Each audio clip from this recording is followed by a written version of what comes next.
teman-teman penikmat cerita-cerita horor di channel Spesial Horor. Bagaimana kabar kalian?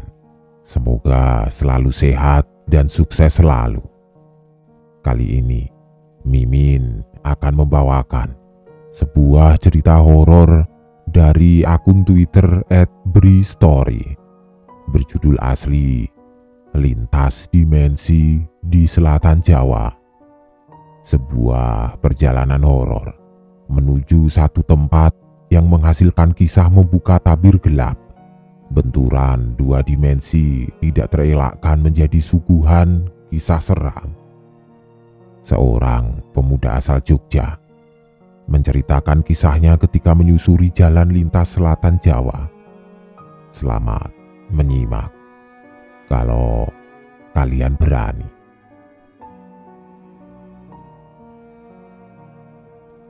Jam 8 malam, aku sudah di atas motor kesayangan menyusuri jalan lintas selatan Pulau Jawa. Aku bekerja di Purwokerto. Malam Jumat ini harus pulang ke Jogja karena ayah masuk rumah sakit. Bukan kebiasaanku untuk pulang mendadak seperti ini. Jadwal pulang biasanya 2 minggu atau malah 1 bulan sekali. Tapi ini harus aku jalani. Walaupun salah satu kakak bilang kalau aku tidak perlu pulang. Keluarga besar sudah banyak yang menemani dan mengurus keperluan ayah. Tapi aku bersikukuh, kebetulan sudah nyaris 1 bulan lamanya tidak pernah pulang. Ya sudah, akhirnya aku pulang. Normalnya, perjalanan yang harus ditempuh untuk sampai rumah dengan mengendarai motor adalah 4-5 jam. Jadi paling cepat seharusnya jam 12 tengah malam nanti aku sudah sampai. Hanya pakaian berbalut jaket kulit menempel di badan yang aku bawa pulang. Ditambah dengan tas kecil berisi keperluan sehari-hari. Tidak banyak memang. Bismillah, semoga aku selamat sampai rumah tanpa kekurangan apapun. Udara malam tampaknya tidak bergerak. Tapi aku membelahnya, jadi menerpa wajah dan tubuh.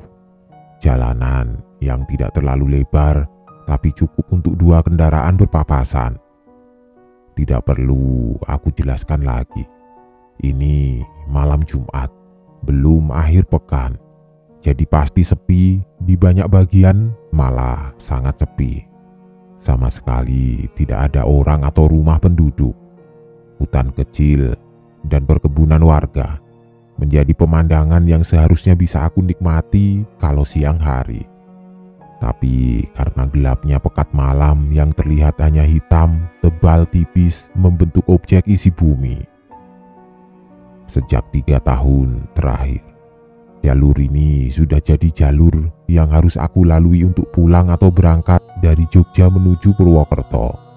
Sudah sangat hafal, nyaris setiap jengkalnya. Seharusnya begitu. Udara mulai dingin. Ketika malam semakin larut, aku yang tadinya memacu motor cukup kencang jadi melambat, sedikit mengurangi putaran gas. Sekali lagi melihat jam di tangan kiri.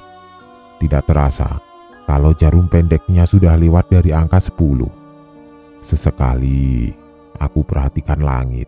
Pemandangannya sungguh indah, sangat cerah, bertabur bintang dengan siraman sinar rembulan yang sesekali mengintip dari sela pepohonan.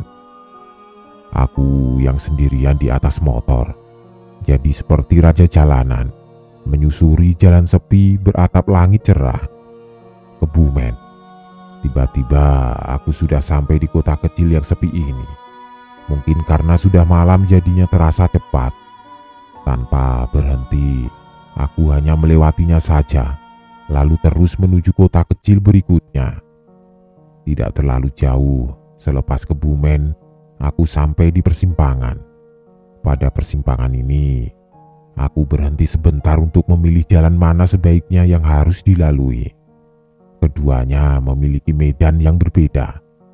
Kalau ambil yang lurus, akan menemui kontur jalan banyak tanjakan dan turunan. Menurutku jalurnya lebih seram karena lebih banyak menemui tempat sepi yang relatif jarang penduduk. Kalau ambil jalan ke kanan, di depannya akan menemui jalur lurus dan panjang, tidak jauh dari garis pantai. Minimal, aku akan mendengar suara debur ombak dari kejauhan. Sungguh, aku agak bingung memilihnya. Tapi akhirnya, mempertimbangkan jarak tempuh, aku memilih jalan yang lurus walaupun akan sangat sepi, tapi bisa menghemat banyak waktu. Jadinya aku tidak akan melewati jalan dekat pantai. Dan benar perkiraanku tadi, jalur yang aku pilih ini sangat sepi. Motorku pacu dengan kencang. Beberapa sinar lampu dari rumah penduduk hanya terlihat jadi garis sekelebatan. Situasi jalan yang sangat sepi membuatku berani untuk terus memacu motor dengan cepat. Aku hanya ingin segera sampai di kota kecil berikutnya, yaitu Purworejo. Perkiraan seharusnya tidak sampai 1 jam aku sudah sampai di sana. Aku sangat berkonsentrasi berkendara, sangat fokus memperhatikan jalan dan situasi. Karena itulah, aku jadi tidak bisa lagi memperhatikan petunjuk waktu. Tidak tahu sudah jam berapa, hanya bisa mengira-ira. Sepertinya sudah hampir jam 11. Ini sepertinya sudah setengah jalan menuju Purworejo. Begitu isi pikiranku. Sempat beberapa kali ada keraguan. Beberapa kali aku memperhatikan jalan dan sekitarnya, aku tidak mengenali. Seperti baru pertama kali melintas di jalan ini. Mungkin karena ini malam hari.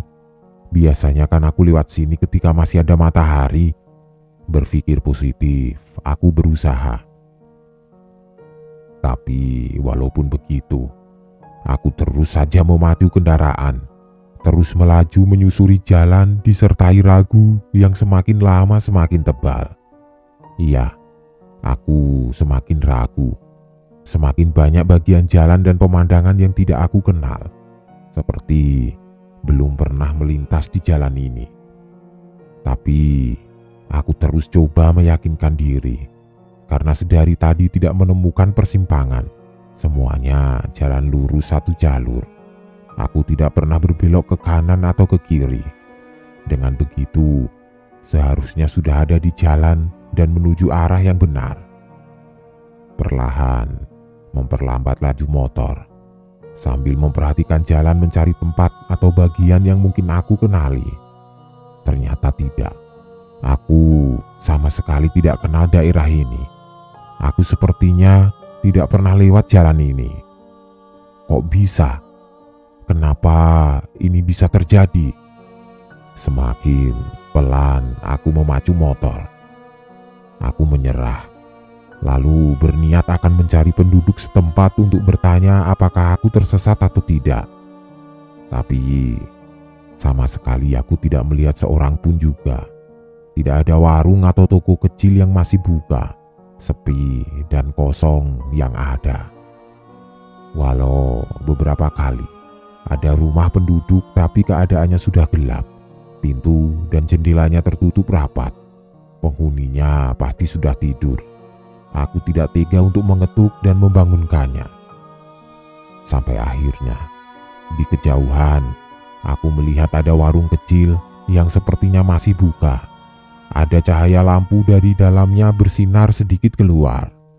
Syukurlah, jadi ada tempat untuk bertanya. Buru-buru aku tancap gas supaya cepat sampai di sana. Benar, warung kecil ini masih buka. Aku memarkirkan motor tepat di depannya.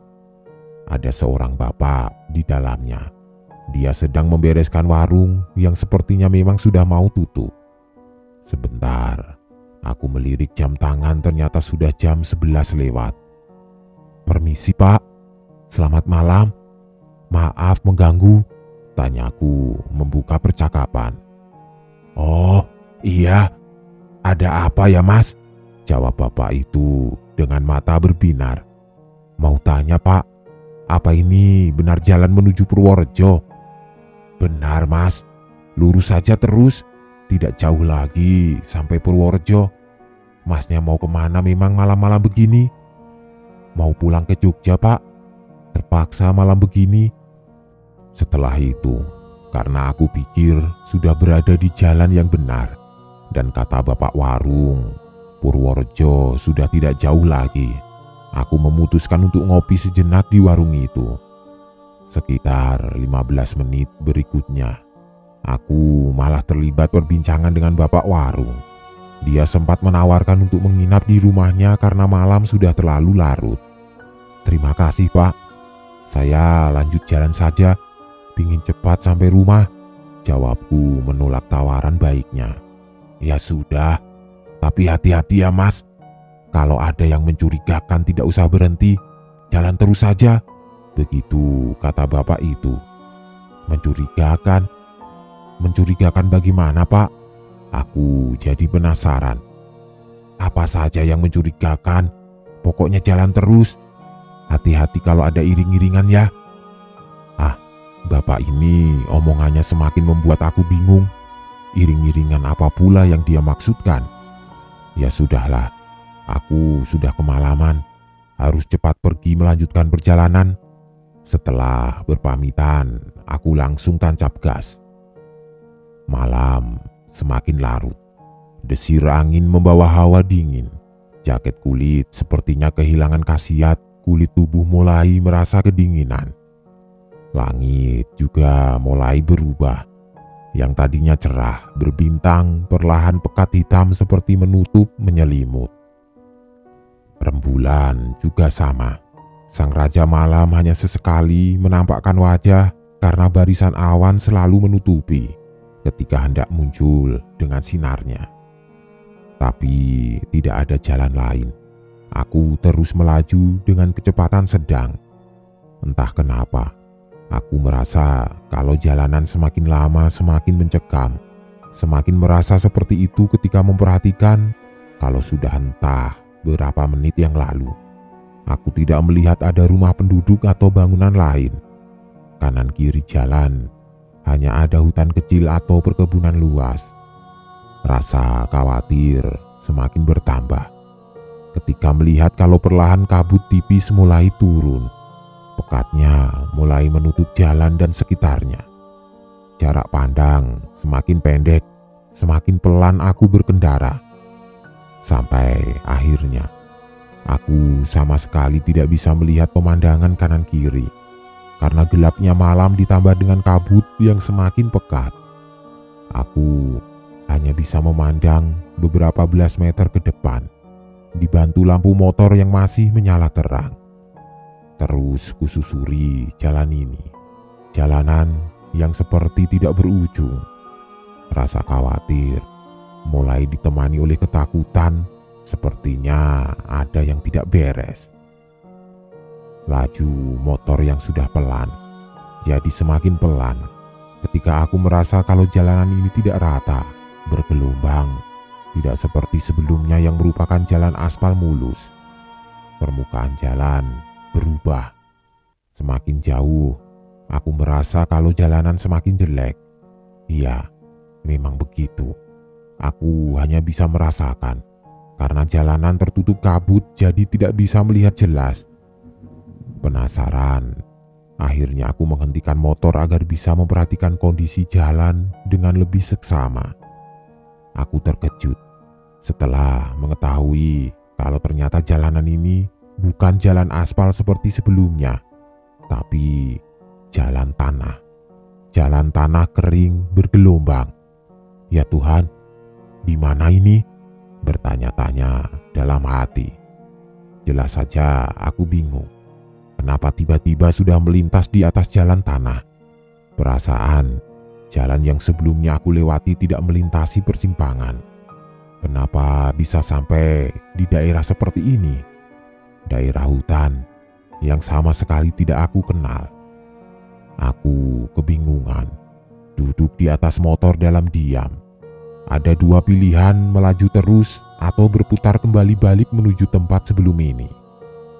Cukup lama aku termenung, hingga akhirnya di pepohonan rindang sebelah kiri jalan ada yang menarik perhatian. Sekitar 15 meter di depan, aku melihat ada sesuatu yang sedang bergerak dari balik pepohonan berjalan menuju jalan yang sedang aku lintasi ini. Apa itu? Aku bertanya dalam hati, lalu mengarahkan lampu motor ke sana.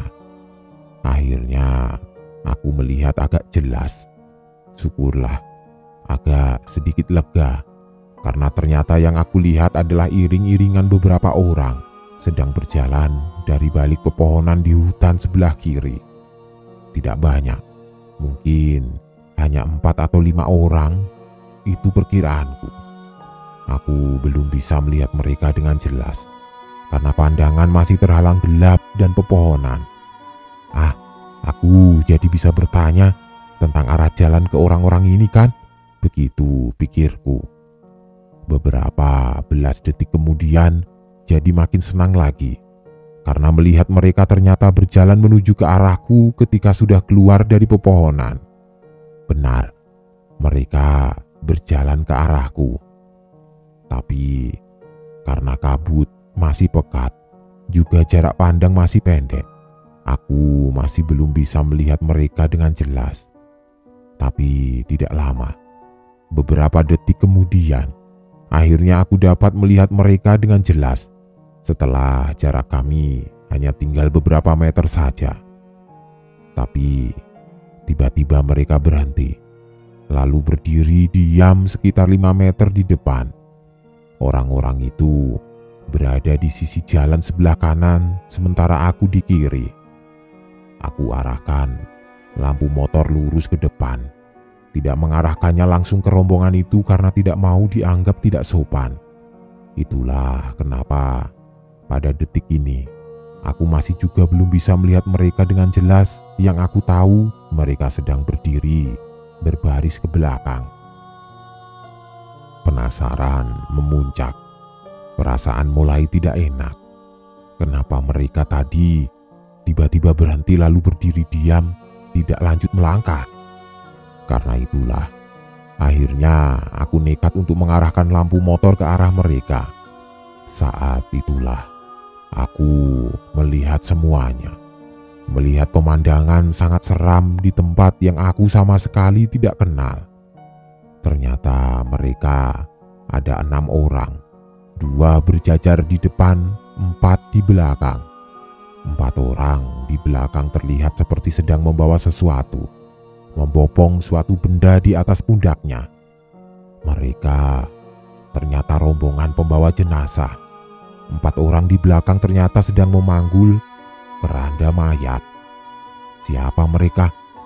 Kenapa tengah malam begini berjalan beriringan membawa keranda? Tapi bukan itu yang membuat bulu kuduku berdiri semua. Ternyata bukan itu yang membuat ketakutanku memuncak sampai ke ruang batin.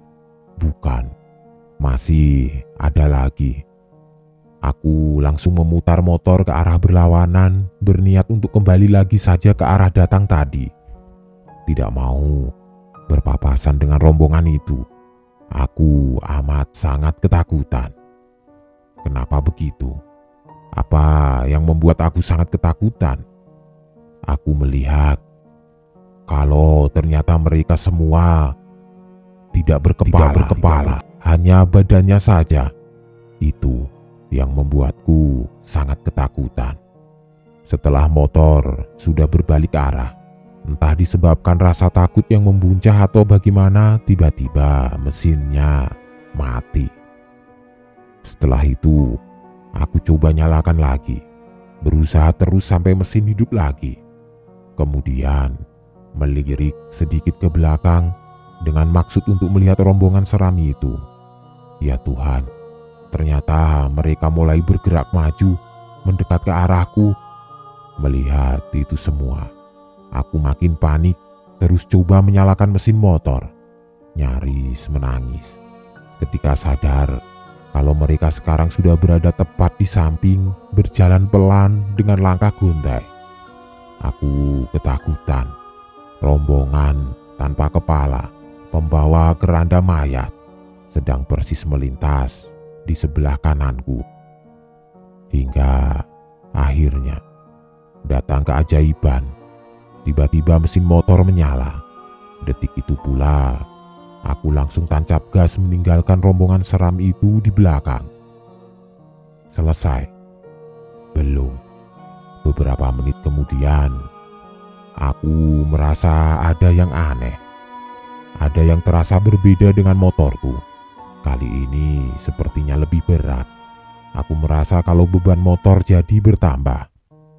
Seperti ada yang sedang membonceng di jok belakang. Sepertinya aku sedang tidak sendirian lagi. Melirik kaca spion, aku coba melihatnya. Tidak terlalu jelas, tapi sekilas ternyata benar. Aku melihat dan merasakan kalau ada sosok sedang duduk di jok belakang. Semakin ketakutan. Rentetan bait doa aku baca dalam hati. Motor terus kupacu entah kemana, yang aku mau hanya pergi dari tempat seram itu. Kira-kira 2 atau 3 menit kemudian, jantungku seperti berhenti berdetak ketika merasakan ada tepukan pelan di pundak. Kemudian perlahan aku menghentikan motor. Sambil menangis pelan, aku merasa kalau penumpang gelap yang duduk di belakang turun dari motor. Bodohnya, setelah itu aku malah menoleh ke arahnya. Benar, di sebelah kiri aku melihat ada sosok sedang berdiri. Dia berdiri diam, mematung, tanpa kepala. Tanpa pikir panjang, aku langsung tancap gas. Tidak lama, sekitar beberapa menit kemudian, aku akhirnya kembali menemui jalan beraspal. Jalan aspal yang kali ini aku bisa mengenalinya. Kemudian aku terus melaju pulang. Sampai akhirnya pada jam 2 dini hari sampai di rumah dengan selamat. Sungguh merupakan kejadian seram yang tidak akan aku lupa selama hidup.